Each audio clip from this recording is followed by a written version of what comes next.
السلام علیکم ناظرین و سامعین، امید کرتا ہوں آپ سب خیر و عافیت سے ہوں گے۔ آپ کی خدمت میں عنایت اللہ کے مشہور زمانہ ناول فردوس ابلیس کا ایپیسوڈ نمبر 14 پیش لفظ ہے۔ آئیے ذرا ابلیس کا رقص دیکھ لیجئے، پھر حسن بن سبا کو سمجھانا آسان ہو جائے گا، ورنہ بے خبر لوگ جو اس کے صرف نام سے واقف ہیں اسے افسانوی کردار ہی سمجھتے رہیں گے۔ سجا بنت حارث تیمہ حوازن کے قبیلے بنو تمیم کے سرکردہ عورت تھی، عیسائیت کی پیروکار تھی اور وہ دریائے دجلہ اور فرات کے اس درمیانی علاقے کے رہنے والی تھی جو الجزیرہ کہلاتا ہے۔ وہ عالم شباب میں تھی اور حسین بھی تھی۔ اس کے حسن کے متعلق مورخ لکھتے ہیں کہ بنو تمیم میں اس سے زیادہ حسین عورت بھی موجود تھی، لیکن سجا کی شکل و شباہت اور جس کی ساخت میں کوئی ایسا تاثر تھا جو دیکھنے والوں کو مسحور کر لیا کرتا تھا۔ اس کا زیر لب تبسم اپنا ایک اثر پیدا کرتا تھا، لیکن اس کا اصل حسن اس کے انداز دلربائی میں تھا۔ وہ جب بات کرتی تھی تو اس کے ہاتھوں کی حرکت آنکھوں کے بدلتے ہوئے زاویے اور گردن کے خم اور دوسروں کے دل مو لیتے تھے۔ اس نے اپنے آپ میں یہ خوبی بھی پیدا کر رکھی تھی کہ اس کے آس پاس کوئی عبادت گزار اور پارسا آ بیٹھتا تو وہ ایسے انداز سے بات کرتی تھی کہ پارسا اسے اپنے انداز سے زیادہ پارسا سمجھ لیتے تھے اور اس کے عقیدت مند ہو جاتے تھے۔ کوئی عیاش دولت مند اس کے پاس آتا تو وہ اس عورت کو اپنے جیسی سمجھ کر اس پر دولت نچھاور کرنے لگتا، مگر سجا اسے اپنے جسم سے 2 ہاتھ دور ہی رکھتی تھی۔ وہ شخص اس کا گرویدہ ہو جاتا تھا اور اس کے اشاروں پر ناچتا تھا۔ کوئی امیر ہوتا یا غریب، گناہگار ہوتا یا نیکوکار، وہ سجا کو اپنا مونس و غم خوار سمجھتا۔ مورخوں نے متفقہ طور پر لکھا ہے کہ سجا کا حنا تھی۔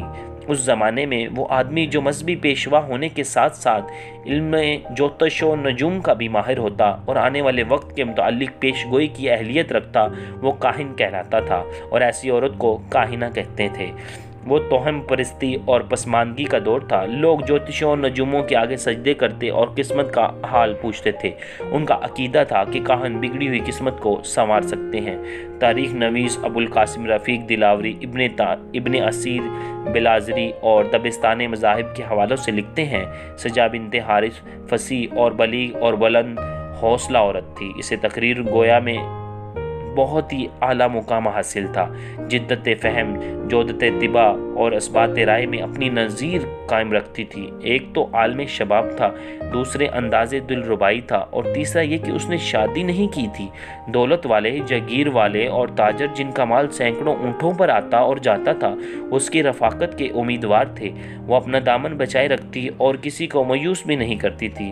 انسانی فطرت کے عالم لکھتے ہیں کہ عربی عراق کی یہ عورت کاہنہ تھی یا نہیں، البتہ اپنے ناز و انداز سے وہ جس طرح پتھروں کو بھی موم کر لیتی تھی، اس سے یہ یقینی تاثر ابھرتا تھا کہ وہ ساحرہ ہے۔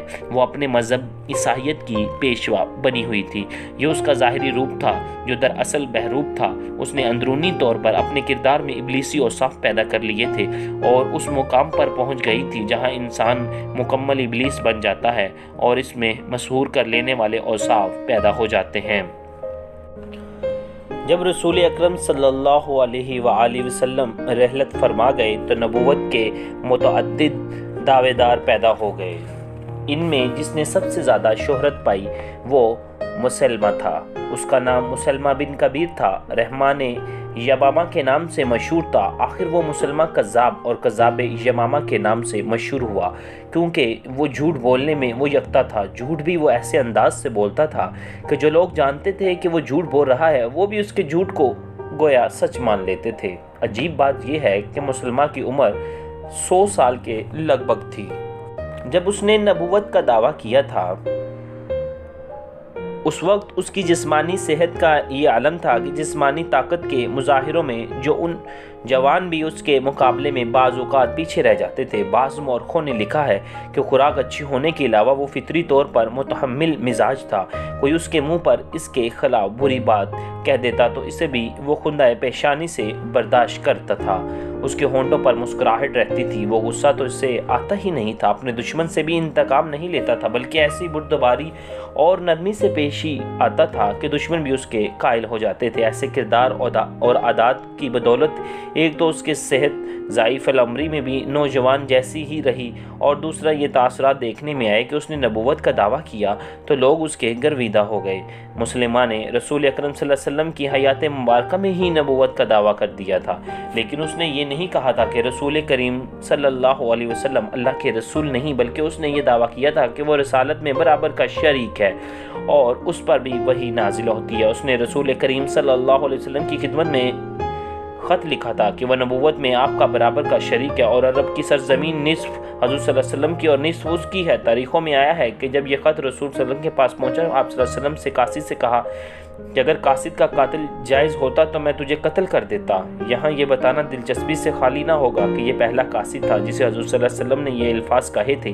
اس کے بعد آپ صلی اللہ علیہ وسلم کے یہ الفاظ ایک قانون یا باضابطے کی صورت اختیار کر گئے۔ کسی کا قاصد یا ایلچی مسلمانوں کے ہاں آتا اور خلیفہ کے سامنے کیسی ہی بدتمیزی کیوں نہ کرتا، اسے معاف کر دیا جاتا۔ مسلمہ کے پیروکاروں میں اضافہ ہوتا چلا گیا اور ان کی تعداد ہزاروں تک پہنچنے لگی۔ اس نے اپنی آیات لکھنی اور انہیں پھیلانا شروع کر دیا۔ اس کا دعویٰ تھا کہ یہ آیات اس پر بذریعہ وحی آئی ہیں۔ رسول اکرم صلی اللہ علیہ وسلم رحلت فرما گئے تو مسلمہ کھل کر سامنے آ گیا۔ اس نے معجزے دکھانے بھی شروع کر دیے تھے۔ حیرت ہے کہ لوگ یہ دیکھتے تھے کہ مسلمہ کوئی معجزہ دکھانے لگتا تو وہ بالکل الٹ ظاہر ہوتا، پھر بھی لوگ بیعت کرتے چلے جا رہے تھے۔ داستان گو نے حسن بن سبا کی داستان شروع کی تھی، لیکن بات نکلی تو بہت دور جا پہنچی۔ چونکہ مسلمہ کے معجزات دلچسپی سے خالی نہیں، اس لیے داستان گو چند ایک معجزات سناتا ہے۔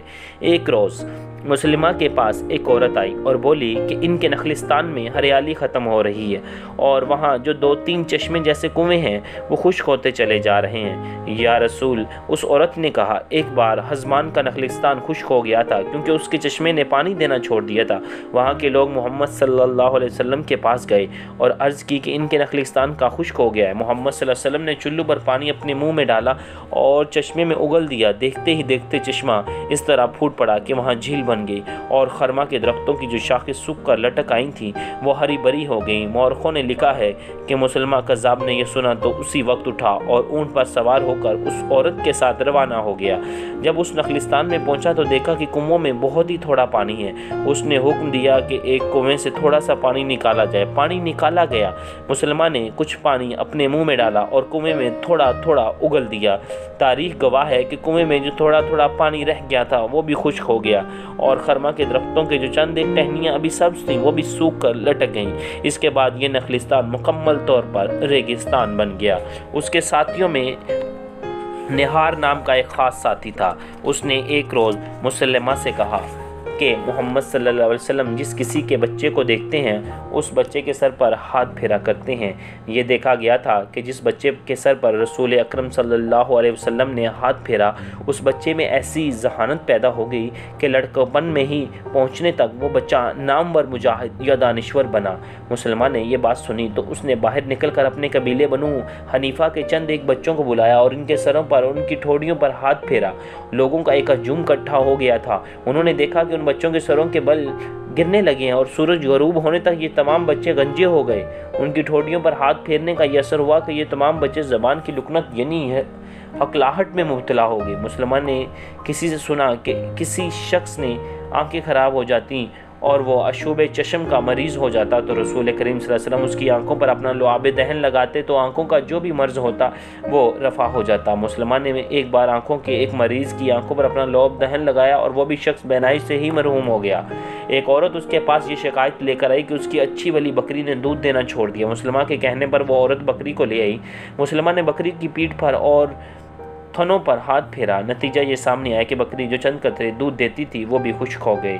تاریخوں میں ایک اور واقعہ نے زیادہ شہرت پائی ہے۔ ایک بیوہ مسلمہ کے پاس آئی اور کہا کہ وہ بیوہ ہے اور اس کا سہارا بیٹا ہے، لیکن زیادہ تر بیٹے مر گئے ہیں، صرف وہ 2 ہی زندہ ہیں۔ یا رسول اللہ، دعا کریں کہ یہ دونوں بیٹے زندہ رہیں۔ مسلمان نے اپنے اوپر مراقبہ طاری کر کے اس بیوہ کا مژدہ سنایا کہ تمہارے یہ دونوں بیٹے ہی بڑی لمبی عمر پائیں گے۔